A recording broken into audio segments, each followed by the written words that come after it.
Once in the great big land of China, too long ago to count the years, there lived a lad they called Aladdin, who caused his widowed mother tears.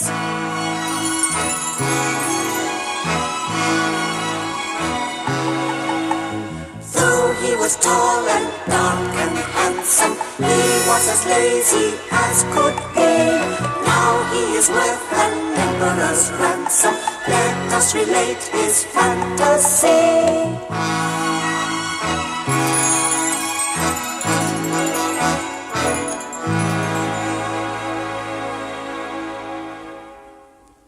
Oh, Aladdin, why do you sit around all day doing nothing while I work my fingers to the bone?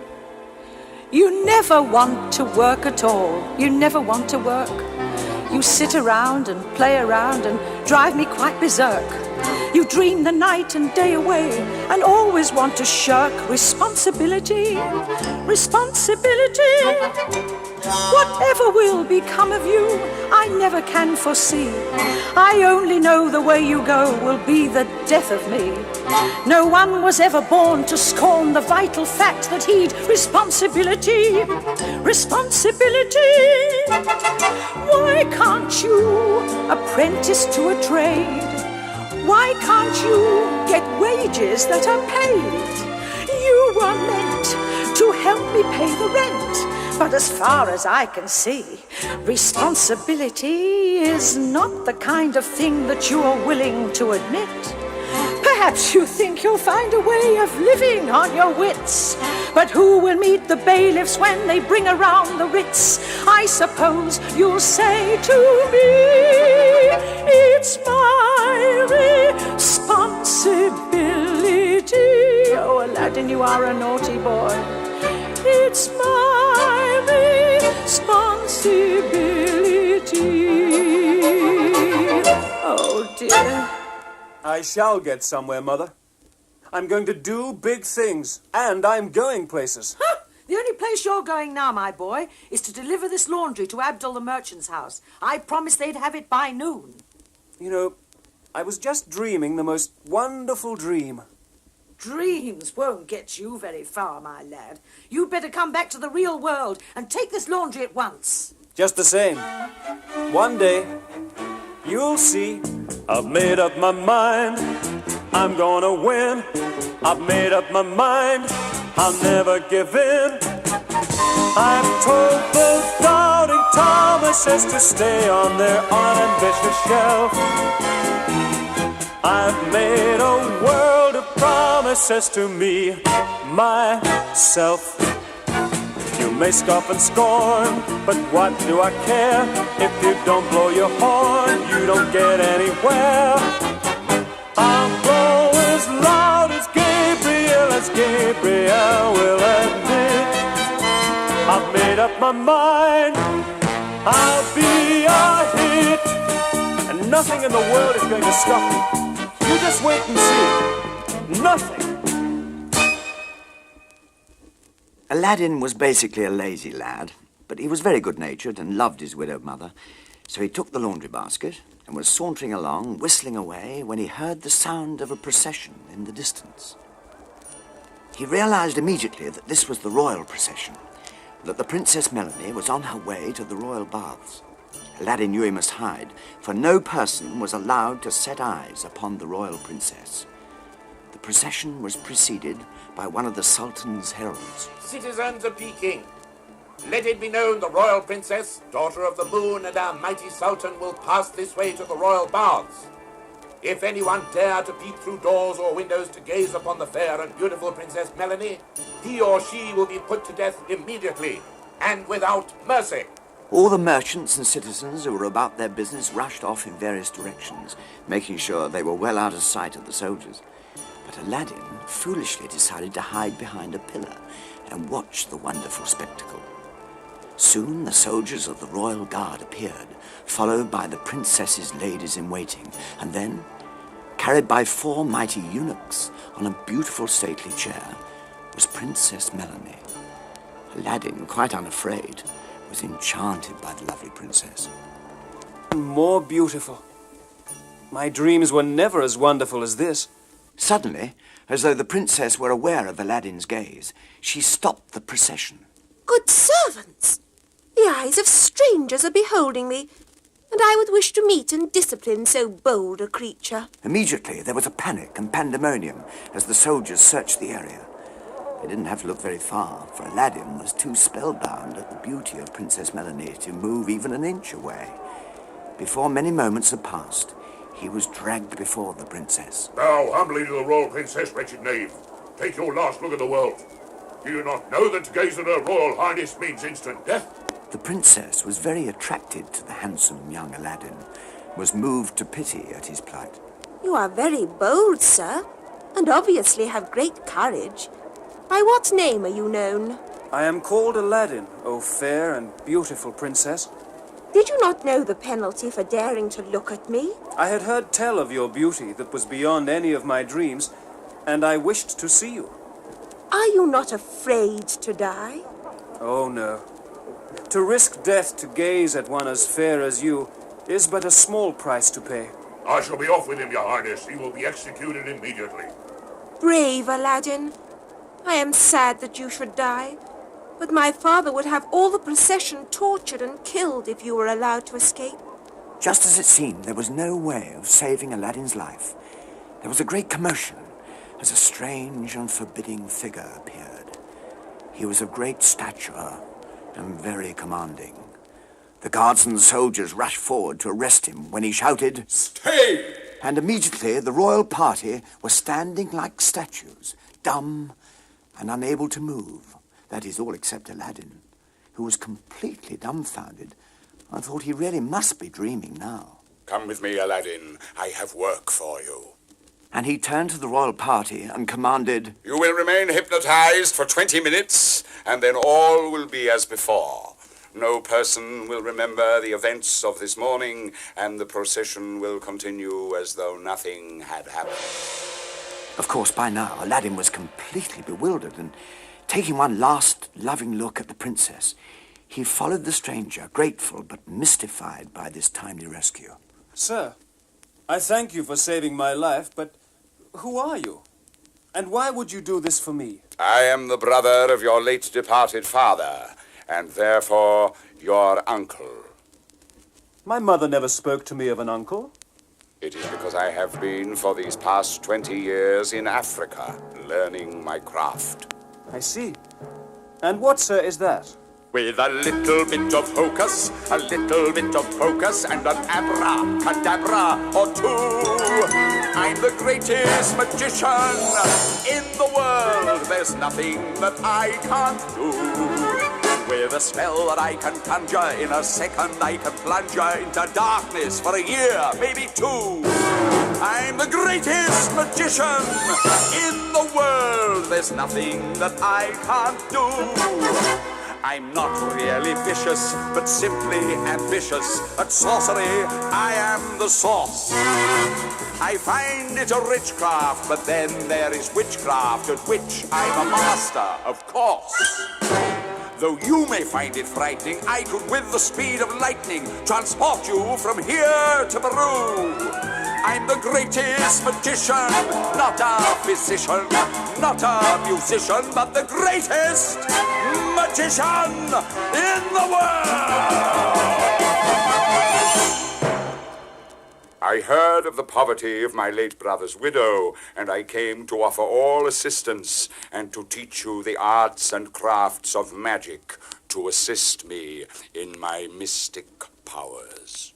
But I have no calling for such things. Soon you will, Aladdin. I will teach you wondrous things far beyond the dreams that fill your mind. Aladdin and his uncle made their way to Aladdin's home, but he didn't forget to deliver the laundry on the way. His mother was very surprised to see him return with such a strange-looking man. Good day, madam. Good day, sir. Mother, this man says he is my uncle, the brother of my father. My late dear husband never spoke of you, sir. It is because we separated some 25 years ago. He to pursue his trade as a tailor, and I to travel the world in search of magic. There's no such thing as magic, sir. Why do you speak of such things in front of Aladdin? He dreams his time away quite stupidly enough. But he is a magician, Mother. He saved me from death when I stopped to watch the princess.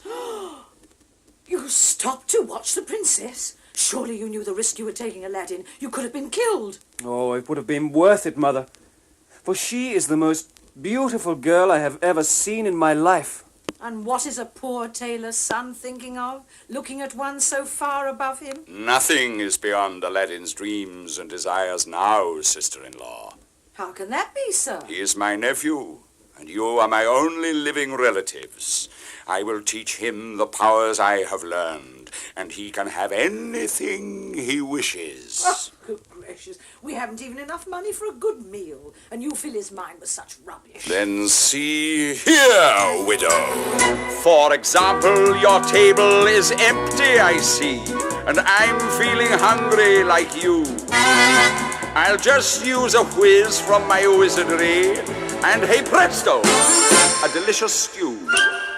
With a potion I could mix up, I could very quickly fix up a mansion with servants for you. I'm the greatest magician, not a physician, not a musician, but the greatest magician in the world! There was a tremendous crescendo of mystic sound, and suddenly the table was laden with the most wonderful food. Aladdin and his mother gasped with astonishment. Oh, say, this is a meal such as I've never seen before. But I have other duties yet to perform. There was another crescendo of sound, and Aladdin was suddenly clothed in a most magnificent gown. His suit was of a rich brocade, and his cloak looked as though it was spun from the rays of the sun. So bright and magnificent did it appear. Aladdin and his mother were now absolutely bewildered, for they had never seen such riches. And this is only the beginning. You will have riches beyond compare. Only you must follow my instructions implicitly. If you can do such miraculous things, why, you must be the finest teacher in the world. Tell me what you would have me do. Tomorrow, at sunrise, I will come here to fetch you and take you to a magic garden below the rocks of the earth. There you will see visions that will astound you, sights such as man has never beheld. It all sounds too good to be true. As I have said, Aladdin, it is but the beginning. Obey me, and you can have anything that you desire. But now I must away. Thank you for your hospitality. My good brother's wife, may the day go well with thee. Good day to you, sire, and thank you. Good day, Uncle. Good day, Aladdin. Remember to be ready at sunrise, for we must journey far. When his uncle had left, Aladdin's mother was immediately filled with suspicion. Aladdin, is it not strange that your poor father never spoke to me of a brother? There's something very sinister about him. But how can he be other than good when he has brought us such fine gifts? Mother, don't you see? He said anything was possible. Now I can marry the princess. Ah, you foolish boy. Have I not always told you never to have ideas above your station? Remember, you are a poor tailor's son. But, Mother, I won't be a poor tailor's son for very much longer. Remember, my uncle said I can have anything I want.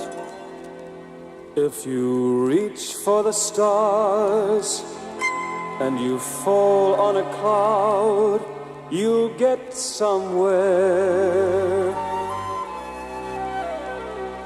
If you stay on the ground with the crowds all around, you'll get nowhere. If you aim for the sun, you will find it such fun to look down from the sky above. I won't take second best, I'll throw out all the rest. and find love.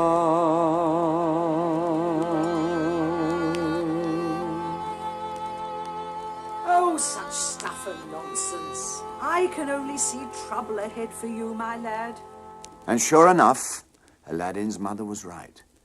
But Aladdin was too happy and too excited to suspect anything was ever going to go wrong. The world for Aladdin was certainly a wonderful place. Next morning, just as the sun was painting the purple hills with its first rays, Aladdin's uncle arrived. Of course, Aladdin was ready and eager to go, and chatted incessantly on the journey, as he was anxious to know all the strange mystic things his uncle had seen and done. The world is full of strange and wonderful things, Aladdin, and riches beyond words. Uncle, if you have the power to produce such riches as you did yesterday, why do you seek greater treasure? Because, Aladdin, I would then be master of the world. I have learned all the rules and potions of witchcraft and magic, but I need just one little thing to be the greatest magician of them all. What is that? It is a lamp, Aladdin. A simple, rather grubby-looking old lamp, but it has powers greater than mine. It is foretold by the ancient mystics that only you can get it. Me? But why me? We all have our destiny to fulfill. It is ordained by the gods before we come to Earth. In a strange dream, I was told that you and you alone could obtain the lamp. But how? We are almost at the entrance to a cave. It is hidden by a rock that will open at my command, but I am not allowed to enter. Why ever not, Uncle? It is written and decreed that only you, my nephew, can enter. Tell me what I must do. You see before you now the rock. When I have uttered my magic command, the rock will move, and 12 golden steps will lead you to the gardens of the earth below. And then? You will walk through gardens of rich beauty, but do not linger, for there is also evil below. You must go straight to the farthest terrace, and there, on a golden pedestal, you will see a little copper lamp.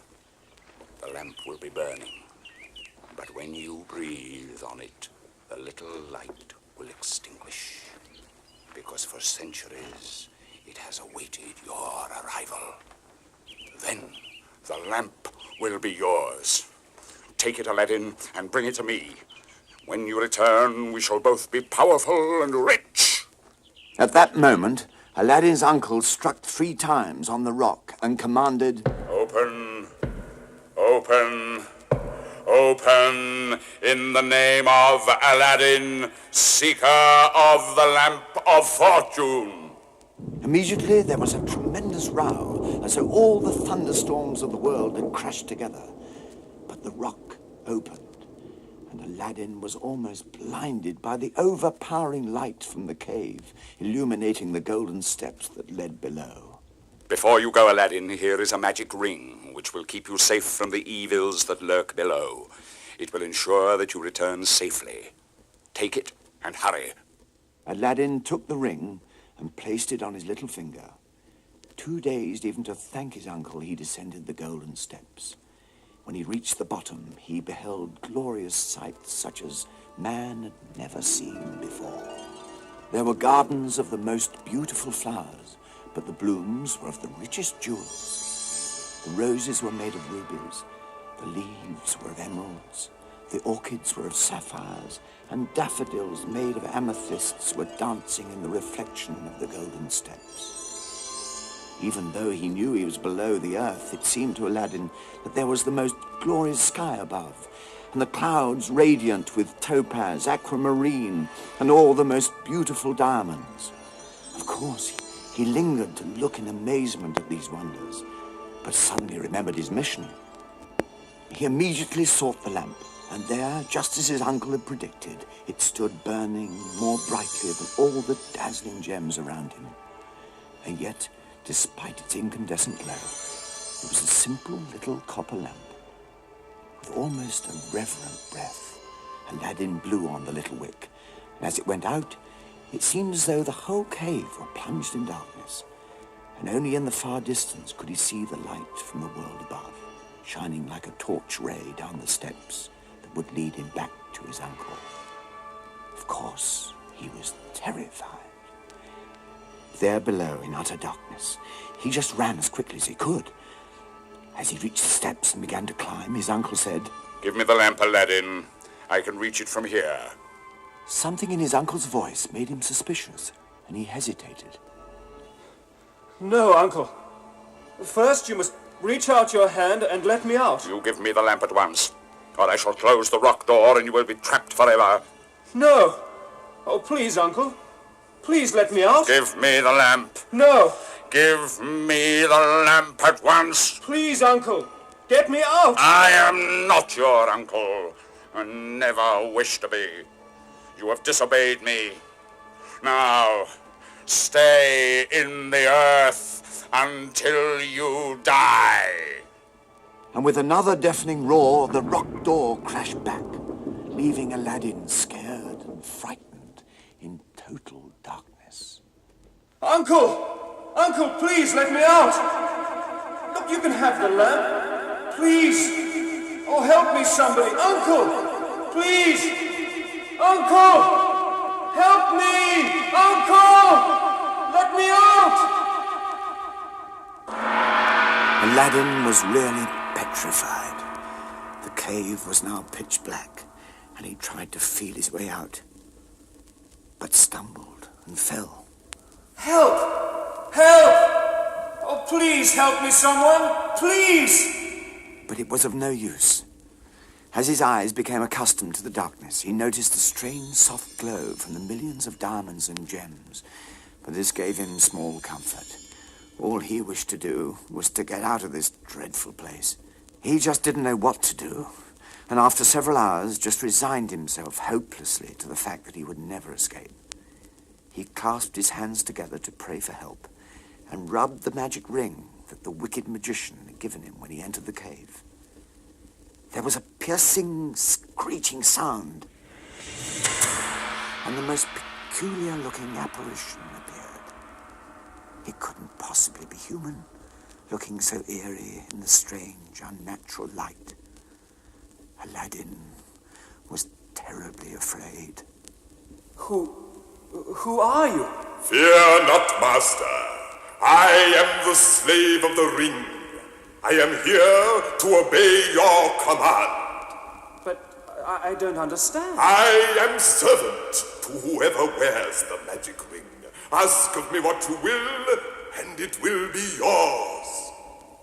Can you get me out of here? If it is your command, it shall be done. Wait. First, I must collect some of the jewels for my mother. She will then be rich and will never have to work again in her life. And so Aladdin gathered as many of the jewels as he could possibly carry, and not forgetting the little old copper lamp he had now concealed beneath his shirt, he commanded the slave. Slave of the ring, I command you to transport me to my home. Before he even had time to say please, he was in his mother's kitchen, and she, good woman, worried about her son, was sobbing bitterly. Oh, Aladdin, where are you? What's wrong, Mother? What's wrong? Where have you been? I've been worried sick, thinking something dreadful had happened to you. You're lazy and good for nothing, but you're still my son, my boy. Where have you been? Aladdin soon calmed her down and told her the whole fantastic story. She sat dumbfounded, but she knew Aladdin was an honest lad, and unbelievable as his adventure seemed to have been, she knew he was telling the truth. Of course, he is not my uncle. Didn't I tell you I suspected him from the very start? It's a mercy you didn't come to any harm. Sit down, my son, I'll get you some supper. You must be starving. At this moment, Aladdin's mother noticed the jewels and the lamp. Aladdin? Where did you get all those jewels? I've never seen a sight like it in my life. Can they be real? But this old lamp, it looks as though it could do with a jolly good clean. Oh, no, wait, Mother. The magician said it possessed magic powers. Mother, I don't think... Magic powers? Ha ha! That rusty old lamp. Such stuff and nonsense. You get on with your supper, my boy, and I'll give it a good polish. Aladdin's mother began to polish the little copper lamp. Suddenly, smoke began to pour from it, and out of the enormous cloud of smoke stepped a fantastic genie. He bowed low to the startled Aladdin. I am the genie of the lamp and your servant, Aladdin. You are the rightful owner of this lamp of magic, and all you command will be yours. I am the rightful owner? You are my master.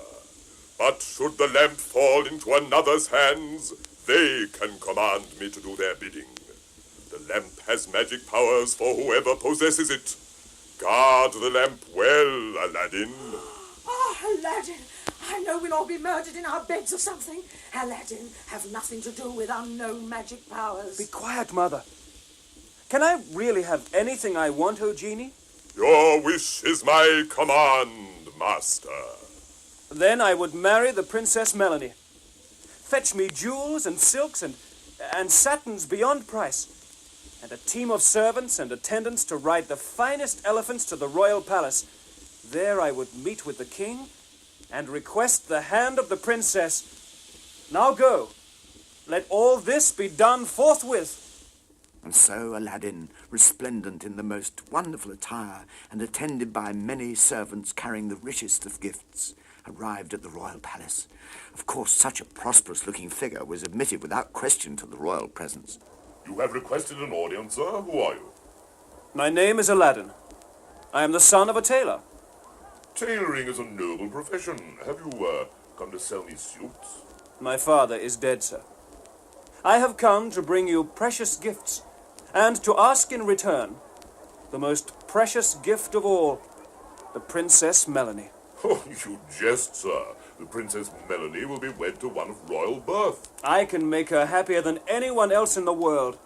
I have riches beyond compare, and what is more, I love her with all my heart. Aye, would the princess meet so daring a suitor? Riches you certainly possess, and great courage to request such a marriage. The king sent for Princess Melanie, who was immediately attracted to Aladdin. She had some vague idea she already knew and loved him, but because of the magician's spell, couldn't remember that they'd actually met before. Daughter of mine, this is one who is known as Aladdin. He requests your hand in marriage. And I would gladly give it, Father. It is impossible. Nothing is impossible, Your Majesty. To wed the princess, I will do anything you wish. I will make her happy, and she will have the greatest possessions in the world. I will build her the most wonderful castle. At this point, the king thought he could accept all Aladdin's gifts and still be free of any commitment. And so he said, If you can have the finest castle built on the 7th hill of the city by noon tomorrow, you can marry the princess. Of course, the king thought this absolutely impossible and was priding himself on such a cunning move. It shall be done, sir. I will return at noon. Aladdin bid the king and Princess Melanie farewell and immediately returned home. He rubbed the lamp and summoned the genie. Master, command, and it shall be yours. Build me the finest castle on the 7th hill of the city by noon tomorrow, and furnish it as no castle has ever been furnished. It shall be done, Master. Of course, the king was stunned by the sudden appearance of a magnificent castle just where he had said. He couldn't go back on his promise, and Aladdin and Princess Melanie were soon married. What a fabulous wedding it was. Everybody came from everywhere, and there was such feasting and celebration. But hiding in the crowd was the wicked magician, who was furious that he had been outwitted by Aladdin. I shall think of something, of some way of getting the lamp into my possession. Meanwhile, Aladdin and his princess were the happiest people in the world. You were bold and courageous, my Aladdin, to brave the anger of my father for me, but I'm so happy that you did. I have always loved you, and I believe that if you reach for the stars and you fall on a cloud, you'll get somewhere. If you stay on the ground with the crowds all around, you'll get nowhere. If you aim for the sun, you will find it such fun to look down from the sky above. So don't take second best, just throw out all the rest and find love. If you reach for the top and you don't ever stop, you will get there. Now I know what it means to find a garden of dreams, for we met there. They can do what they will, but they'll never kill the dream I am dreaming of. For the day you passed by, I reached for the sky and found love.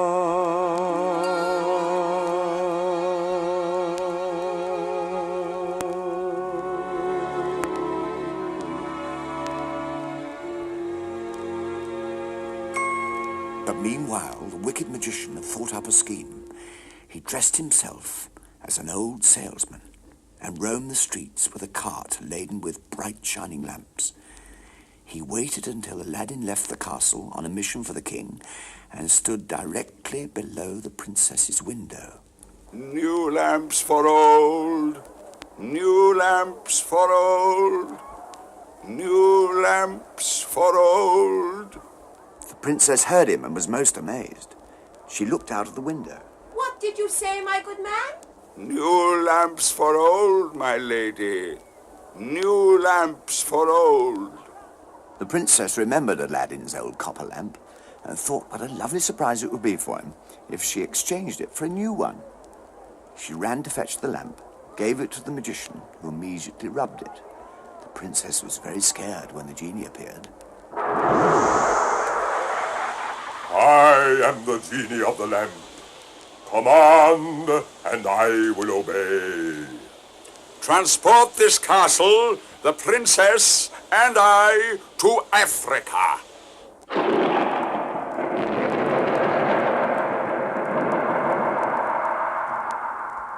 There was a terrible rumbling noise, and in no time at all, the princess, the magician, and the castle vanished. The noise brought crowds running, and they were amazed at the disappearance of so magnificent a castle. Of course, as soon as the king heard, he was furious, demanding that Aladdin be brought to him in chains. What villainy is this? Where is my daughter? Explain at once, sir, or you will never see another sunset. I cannot explain, your majesty, and would indeed never wish to live without the Princess Melanie. But I would request you give me time to find whoever is responsible for this outrage and bring back your daughter to you.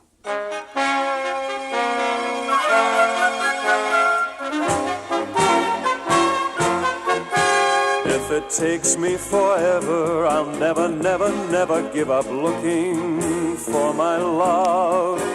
On the highways and byways, I'd even search the skyways to go looking for my love. There's no ocean or shore that I wouldn't explore. There's no battle that I wouldn't fight. For if danger I see, there's no danger for me. For what would life be without her? You'll forgive me for bragging, but I'd even fight a dragon when I'm looking for my love. I would pay any ransom and be as brave as Samson when I'm looking for my love. To the north and the south, to the east and the west, till she's back in my arms, I'll never rest. No time to delay,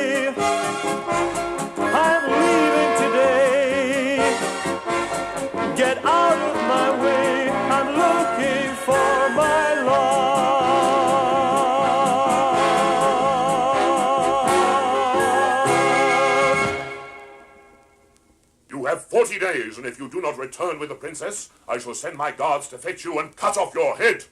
And so Aladdin left the king to search for his beloved princess. He travelled many hundreds of miles, asking every stranger who passed by had they seen his beloved, but nobody had. Heartbroken, terribly weary, he stopped to drink from a stream and wash in the cool water. By so doing, he rubbed his hands together and, of course, rubbed the magic ring. I am slave of the ring. Command me, and I will obey. May Allah bless you, O slave of the ring.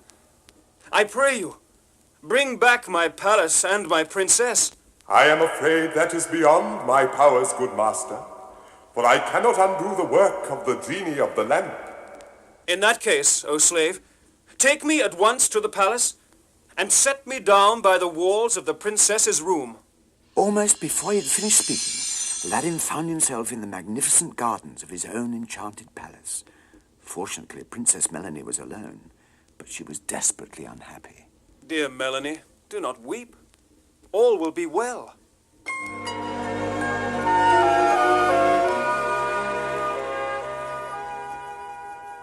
Everybody needs a shoulder to cry on. Everybody needs someone to rely on. Everyone without the slightest exception needs someone around to show them affection. Everybody needs someone for conversing. Everybody needs that one special person. Without you by my side, whatever would I do? So do I have to tell you it's true?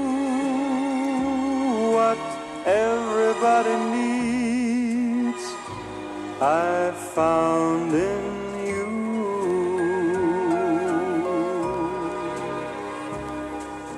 La da da da dum, da dee da da da dum.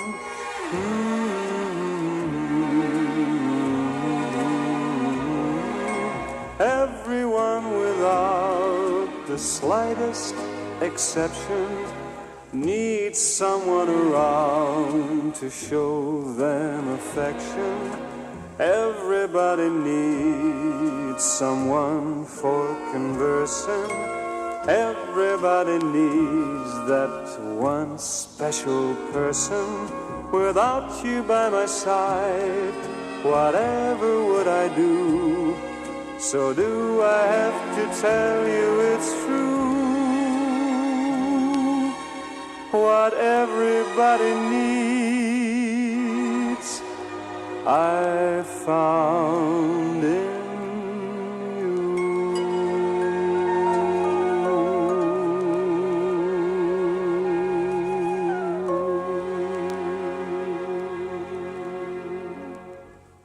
The princess was overjoyed to see Aladdin, but fearful of the wicked magician.